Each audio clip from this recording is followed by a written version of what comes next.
천사 가브리엘은 마리아를 찾아와 그녀를 은혜 받은 자라고 불렀습니다. 하나님이 그녀를 통해 구세주를 이 땅에 보내시기로 작정하셨기 때문입니다. 마리아는 하나님의 뜻에 온전히 순종했습니다. 순종하기 어려운 상황에서도 마리아는 순종을 선택하였습니다. 오늘 본문 첫 시작은 이와 같이 기록되어 있습니다. 여섯째 달에 천사 가브리엘이 하나님의 보내심을 받아 갈릴리 나사렛이란 동네에 가서라고 말합니다. 요한의 출생이 예언된 지 6개월이 지난 후에 천사 가브리엘은 갈릴리 나사렛이라는 동네로 갑니다. 갈릴리라는 동네가 어떤 곳입니까? 구약 성경에 멸시를 당하던 스불론과 납달리 땅으로 언급된 곳입니다. 특히 그 지역 가운데서도 천사가 찾아간 이 동네는 구약 성경에 전혀 언급조차 되지 않은 나사렛이라는 동네입니다. 우리가 이것을 통해 알 수 있는 것은 하나님의 말씀이 이루어지고 성취되어지는 데에는 어떤 조건이나 환경이 전혀 문제가 되지 않는다는 것입니다. 어떠한 상황에도 하나님의 말씀은 그분의 뜻 안에서 이루어집니다. 누가는 마리아를 가리켜 호칭을 의도적으로 처녀라고 명시하고 있습니다. 이것은 그녀의 출산이 말씀의 성취임을 밝히고자 하기 때문입니다. 천사는 마리아에게 두려워하지 말라고 말합니다. 그리고 하나님께 은혜를 입었음을 전합니다. 그 은혜가 무엇입니까? 그녀가 아들을 낳을 것이고 그 이름이 예수 그리스도라는 내용입니다. 마리아는 천사의 말을 이해할 수 없었습니다. 아마 우리 여기 계신 성도님들도 마리아와 동일한 상황이었다면 참 받아들이기가 어려웠을 것이라 생각합니다. 왜냐하면 그녀는 처녀였기 때문입니다. 천사는 이 일이 성령을 통해 이루어질 것이라고 전했습니다. 우리가 이 본문을 읽으며 발견할 수 있는 한 가지가 있습니다. 하나님의 은혜를 입은 삶이 형통의 삶일 수도 있고 또 어떤 경우에는 세상의 평안함과 안락함을 누리지 못할 수도 있다는 것입니다. 그 이유가 무엇입니까? 천사가 전한 이 말을 통해서 마리아의 삶이 하나님의 말씀으로 인해 송두리째 흔들렸기 때문입니다. 하나님의 주권을 받아들이는 데에는 때로는 나의 생각을 완전히 뒤바꿔 놓아야 한다는 것입니다.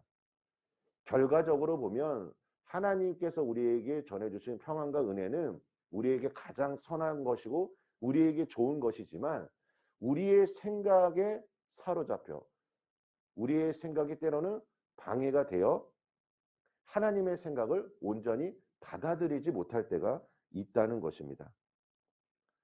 마리아가 혼란스러운 것은 어찌 보면 당연한 반응입니다. 그런데 여기서 천사는 마리아의 잉태가 하나님의 유일한 기적이 아니라는 사실을 말해주고 있습니다. 수태하지 못하리라 여기던 엘리사벳이 곧 아들을 낳고 기뻐할 것입니다. 하나님은 마리아를 위해 믿음의 친구를 지금 붙여주고 계십니다.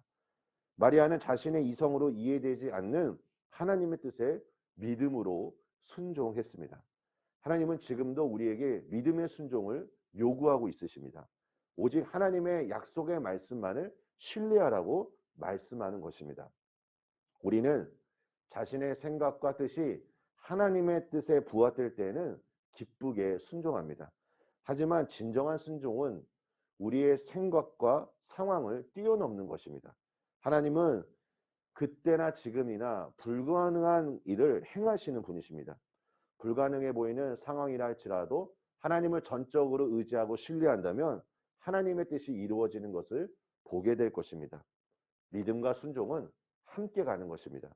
어떤 분들은 믿음과 순종이 분리되는 것이다 라고 말하지만 이것은 잘못된 것입니다. 순종 없는 믿음은 참된 믿음이라고 할 수 없습니다.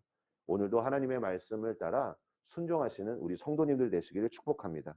천사가 마리아를 향해 은혜를 받은 자라고 말한 것처럼 우리 모두가 하나님의 은혜를 받은 자임을 기억하는 것입니다. 오늘도 기도하면서 주님의 사랑과 주님의 그 은혜 안에 거하며 승리하시는 우리 모든 성도님들 되시길 예수님의 이름으로 축원합니다. 우리 함께 기도하겠습니다. 하나님 아버지 감사합니다. 오늘도 기록된 말씀을 통하여 주님의 음성을 듣기를 원합니다. 나의 눈을 열어주시고 아버지 하나님, 오늘 주님께서 말씀하실 때 우리가 순종의 길로 나아갈 수 있도록 성령이시여 나를 도와 주시옵소서. 내가 연약합니다.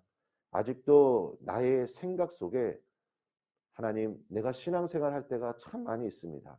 하나님, 내가 부족하오니 주여 나를 이끌어 주시고 나를 인도하여 주시고 걸음걸음마다 나와 함께 하시는 성령님을 의지하며 오늘 하루도 승리하는 복된 삶이 되어줄 수 있도록 축복하여 주시옵소서. 하나님, 이곳에서 우리 함께 예배드리시는 우리 모든 성도님들 2022년도 주님을 향한 갈망과 기도의 제목들이 있습니다. 하나님, 이 기도 제목이 응답될 때까지 끝까지 포기하지 않고 주님을 신뢰하며 기도할 때 가장 선하신 때 하나님 응답하여 주시고 하나님, 우리 모두가 주님 앞에 영광 올려드리는 복된 삶이 되어줄 수 있도록 함께하여 주시옵소서. 예수님의 이름으로 기도합니다. 아멘.